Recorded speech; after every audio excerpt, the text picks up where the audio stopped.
Leo ni siku ya mwisho kama ambavyo tumefahamu kulingana na maelekezo ambayo yametolewa na Tume Huru ya Taifa ya Uchaguzi.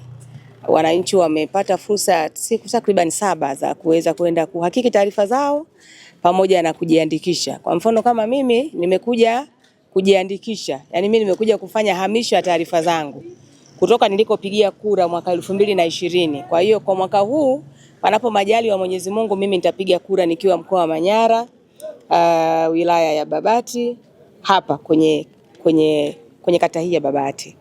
Na tangu tumeanza zoezi kwa mkoa naona kama kazi inaenda vizuri, watu wengi wanajiandikisha, lakini inawezekana kama tulivyokuwa kawaida yetu wengine, kama na mimi vile nilivyokuja leo siku ya mwisho, kuna wengine bado hawajatoka majumbani, lakini muda bado, saa hizi ndio kwanza saa 5 na vituo vinafungwa saa 12 jioni. Kwa hiyo wito wangu mimi ni kwamba wale ambao bado tuko majumbani tukimbie tuweze kuja kujiandikisha. Muda sio mrefu sana utakaotumia katika kuhakiki taarifa zako, na unatakiwa kuja hapa na kitambulisho chako cha uraia peke yake, na kama huna hichi kadi kabisa, una namba ile inahesabika kama kitambulisho chako. Utakuja utaingiza hapa, ni taarifa chache sana ambazo zinachukuliwa. Baada ya hapo unaondoka na kitambulisho chako kipya kizuri kweli kweli.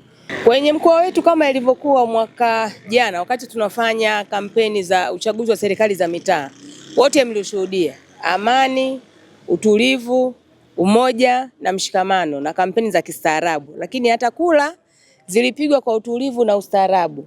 Bibi, yani mtu hata hujui kama leo kuna shughuli ya kura, labda ukipita unakuta foleni kwenye vituo ambavyo vilikuwa vimepangwa. Kwa hiyo tunalitegemea hilo pia.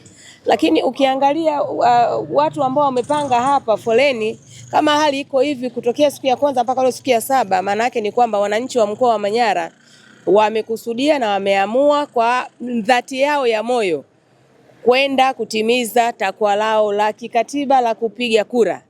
Kwa hiyo kwa sababu mtu hawezi kutoka nyumbani akaja akajipanga pale alafu siku ya uchaguzi asitokee. Maana yake wamekusudia kabisa kwamba sisi tutajiandikisha na tutapiga kura kwa sababu ni haki yetu na ni takwa ambalo linatutaka sisi tukiwa kama Watanzania tuliofikisha umri na vigezo vya kupiga kura. Kwa hiyo tunategemea wote tuliojiandikisha tutapiga kura, lakini pia tunategemea upigaji kura ukiwa mzuri wa utulivu ili tuendelee kuijenga Manyara yetu na tuendelee kujenga taifa letu.